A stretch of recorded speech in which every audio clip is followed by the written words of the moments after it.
Hello গাইসেরা, আসসালামু আলাইকুম। আজকে দেখে বলুন তো কি বানাতে যাচ্ছি। আজকে এমন একটা ডেজার্ট বানাচ্ছি যেটা দেখলে মনে হবে দোকান থেকে কিনেছি, কিন্তু না, পুরোটা ঘরে বানানো।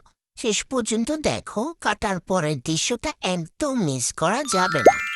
প্রথমে একটা বাটিতে ডিম নিলাম, এরপর সামান্য চিনি আর দুধ দিয়ে ভালোভাবে ফেটিয়ে নিলাম যাতে চিনিটা পুরোপুরি গলে যায়। তারপর আস্তে আস্তে ময়দা অ্যাড করলাম। তারপর আস্তে আস্তে সব একসাথে ঘুটানাটা করে মিশিয়ে নিয়েছি।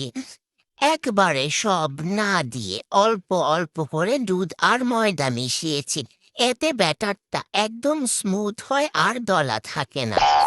তারপর সামান্য কর্নফ্লাওয়ার আর বেকিং পাউডার দিলাম। আবার সবকিছু ভালোভাবে মিশিয়ে নিলাম। সবশেষে একটু হলুদ ফুড কালার অ্যাড করলাম যাতে দেখতে আরো সুন্দর লাগে। বেশ, আমাদের ব্যাটার একদম রেডি।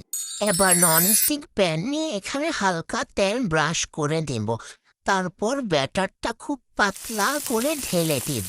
উল্টে পাল্টে ভাজা যাবে না, শুধু হালকা সেদ্ধ হলেই হবে। যত পাতলা হবে তত সুন্দর হবে আমাদের পিলো র্যাপ। এভাবেই একে একে সবগুলো ক্র্যাক তৈরি করে নিলাম। দেখতে অনেক পাতলা লাগলেও এটাই কিন্তু আসল মজা। এবার ঠান্ডা হুইপ ক্রিম ফেটে নিলাম। এই ক্রিমটাই পুরো ডেজার্টটাকে স্বর্গের মতো টেস্ট এনে দেয়। ক্রিমটা বানাতে একটু ধৈর্য লাগবে, কিন্তু শেষে যে ক্রিমটা হবে সেটা দেখেই সব কষ্ট উন্নস। তারপর আগে থেকে সুন্দর করে মিষ্টি পাকা আম ছোট ছোট টুকরো করে কেটে রেখেছিলাম। এবার শুরু হলো সবচেয়ে মজার অংশ। প্রথমে একটা ক্রেপ নিলাম, তার মাঝখানে দিলাম হুইপ ক্রিম, তার ওপর আমের দুইটা টুকরো দিলাম, আবার উপরে ক্রিম দিলাম। এখানে কিন্তু কৃপণতা করা চলবে না। এবার চারপাশ থেকে সুন্দর করে ভাঁজ করে পিলোর মতো বানিয়ে নিলাম।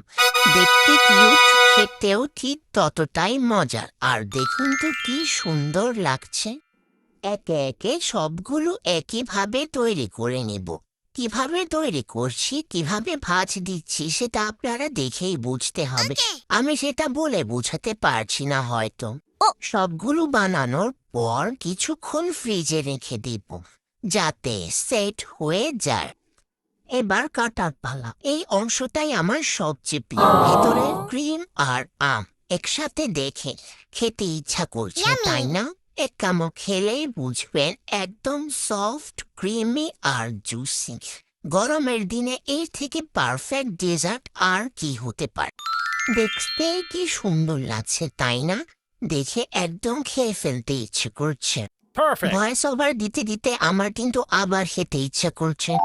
ভিডিওটা ভালো লাগলে একটা লাইক দিয়ে জানাবেন, আর এমন আরো সহজ আর মজার রেসিপি দেখতে অবশ্যই ফলো করবেন। ধন্যবাদ।